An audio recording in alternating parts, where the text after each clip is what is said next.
നമസ്കാരം. ഗസ വെടിനിർത്തൽ ചർച്ചകളെല്ലാം അപ്രസക്തമാക്കി ഇസ്രായേൽ അധിനിവേശം ശക്തമാക്കുകയാണ്. ഗസ സിറ്റി പിടിച്ചെടുക്കാനുള്ള പദ്ധതി നെതന്യാഹു ആരംഭിച്ചിരിക്കുന്നു. മറുഭാഗത്ത് ഗസയിൽ വലിയ ക്ഷാമം നേരിടുന്നുവെന്ന് UN ഏജൻസി പ്രഖ്യാപിച്ചു കഴിഞ്ഞു. 6 മാസത്തിനിടയിൽ 6 യുദ്ധങ്ങൾ അവസാനിപ്പിച്ചു എന്ന് പറയുന്ന US president Donald Trump Ukraine യുദ്ധവും ഗസ യുദ്ധവും അവസാനിപ്പിക്കുമോ എന്നതാണ് മറ്റൊരു ചോദ്യം. സെലൻസ്കിയെയും പുടിനെയും ഒന്നിച്ചിരുത്താനുള്ള ശ്രമം ട്രംപ് തുടരുമ്പോൾ മറുഭാഗത്ത് നെതന്യാഹു വാർ ഹീറോ ആണെന്ന് പ്രഖ്യാപിക്കുകയാണ് ട്രംപ്. കഴിഞ്ഞ ആഴ്ചയിലെ പ്രധാന ലോക വാർത്തകൾ സമഗ്രമായി കാണാം. വേൾഡ് വിത്തസിലേക്ക് സ്വാഗതം. ഗസയിലെ ഹമാസിൻ്റെ അവസാനത്തെ ശക്തി കേന്ദ്രമാണ് ഗസ സിറ്റി എന്നാണ് ഇസ്രായേൽ കരുതുന്നത്. 60,000 റിസർവ് സൈനികരെ റിക്രൂട്ട് ചെയ്തും സൈനിക സന്നാഹങ്ങൾ വർദ്ധിപ്പിച്ചുമാണ് ഗസ സിറ്റിയെ കീഴ്പ്പെടുത്താൻ നെതന്യാഹു ശ്രമം ആരംഭിച്ചിരിക്കുന്നത്. ഇവിടെയുള്ള ആശുപത്രികളിൽ നിന്ന് മുഴുവൻ രോഗികളെയും തെക്കൻ ഗസയിലേക്ക് മാറ്റാൻ ഇസ്രായേൽ ഭീഷണി മുഴക്കുന്നു. 10 ലക്ഷത്തോളം പേർ തിങ്ങിത്താമസിക്കുന്ന ഗസ സിറ്റിയിൽ നിന്ന് ആളുകളെ പുറന്തള്ളുന്ന പദ്ധതിയുമായി സഹകരിക്കണം എന്ന് അന്താരാഷ്ട്ര സന്നദ്ധ സംഘടനകളോടും ഇസ്രായേൽ ഭീഷണി സ്വരത്തിൽ സംസാരിക്കുന്നു.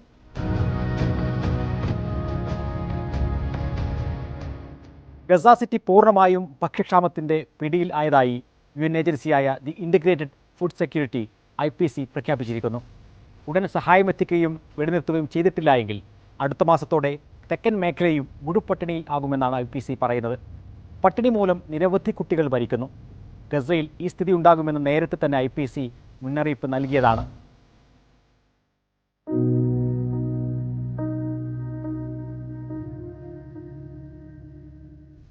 IPC സ്ഥാപിതമായതിനു ശേഷം 4 കൊടും പട്ടിണി മാത്രമേ ലോകത്ത് രേഖപ്പെടുത്തിയിട്ടുള്ളൂ.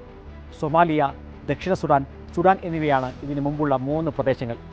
ആഫ്രിക്കയ്ക്ക് പുറത്ത് ക്ഷാമം IPC രേഖപ്പെടുത്തുന്നത് ഇതാദ്യമായി ഗസയിലാണ്. ഗസയിലെ പട്ടിണി മരണങ്ങൾ പൂർണ്ണമായും ഇസ്രായേലിൻ്റെ നിർമ്മിതിയാണ് എന്നുകൂടി ഈ റിപ്പോർട്ട് പറയുന്നു. വരും ദിവസങ്ങളിൽ മരണനിരക്ക് ക്രമാതീതമായി വർദ്ധിക്കാൻ സാധ്യതയുണ്ട് എന്നും ഐക്യരാഷ്ട്രസഭയുടെ പിന്തുണയുള്ള വിദഗ്ധ സംഘം സൂചിപ്പിച്ചു കഴിഞ്ഞു. ഭക്ഷ്യ അരക്ഷിതാവസ്ഥയുടെയും പോഷകാഹാരക്കുറവിൻ്റെയും ദയനീയ കാഴ്ചയാണ് ഗസയാകെ.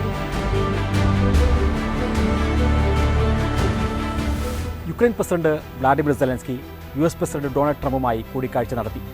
ഫെബ്രുവരിയിലെ വിവാദ കൂടിക്കാഴ്ചയിൽ നിന്ന് എല്ലാ കാര്യത്തിലും വ്യത്യാസമുണ്ടായിരുന്നു. വേഷത്തിലും നയതന്ത്ര ഭാഷയിലും എല്ലാം യൂറോപ്യൻ നേതാക്കളുടെ തിരക്കഥകൾക്കനുസരിച്ചാണ് സെലൻസ്കി പെരുമാറിയത്.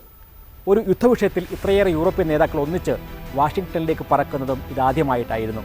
ഇനി സെലൻസ്കിയെയും പുടിനെയും ഒരുമിച്ചിരുത്തി യുദ്ധം അവസാനിപ്പിക്കും എന്നാണ് ട്രംപ് പറഞ്ഞത്.